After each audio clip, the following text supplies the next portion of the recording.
ખાલી 2 કે 3 ડેટમાં તમે કેવી રીતે નક્કી કરી શકો કે આ વ્યક્તિ મેરેજને લાયક છે કે નહીં? ડેટ પર તો કોઈ પણ કંઈ પણ બોલે.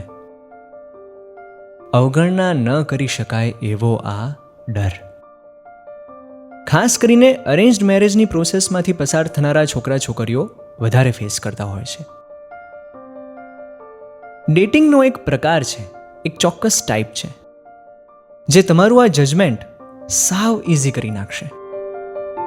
એને કુકિંગ ડેટ કહે છે. તમે બધા કંઈ પણ એવું કહો એ પહેલાં જણાવી દઉં કે આ મેં ઉપજાવી કાઢેલો કન્સેપ્ટ નથી. ઓલરેડી બહુ પોપ્યુલર છે અને માત્ર મેરિડ અથવા કમિટેડ કપલ્સ જ આ રીતે ડેટ કરી શકે એવું જરૂરી નથી.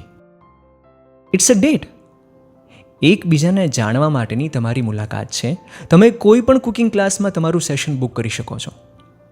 It's all about cooking something together. હવે તમે પૂછશો ફાયદો શું? તો તમે પહેલાં તો જેવી આ વાત કરશો ને એટલે સામેવાળી વ્યક્તિના જવાબ પરથી તમને ખબર પડી જશે કે ભવિષ્યમાં તમારા ઘરમાં રસોઈ બનશે કે સ્વિગી ઝોમેટો થશે. બીજું, વાતો કરવા અને ભેગા મળીને કામ કરવામાં તફાવત છે. તો ધારો કે તમે બંને કિચન પ્લેટફોર્મ સુધી પહોંચી ગયા તો તમને બંનેને ખબર પડશે કે કોણ લીડ લેવા તૈયાર છે અને કોણ ઈગો મૂકીને લીડ થવા તૈયાર છે. છોકરીને ખબર પડશે કે છોકરાને રસોઈ નથી આવડતી પણ બટાકાની છાલ ઉતારતા આવડે છે.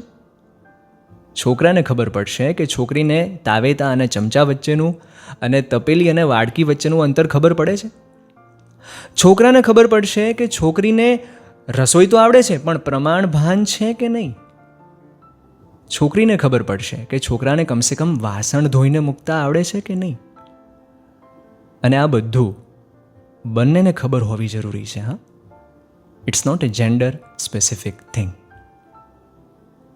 આ એક કુકિંગ ડેટ તમારી 500,000ની કોફી પિઝાવાળી અનેક ડેટ કરતાં વધારે જલ્દી અને સાચું જજમેન્ટ આપશે.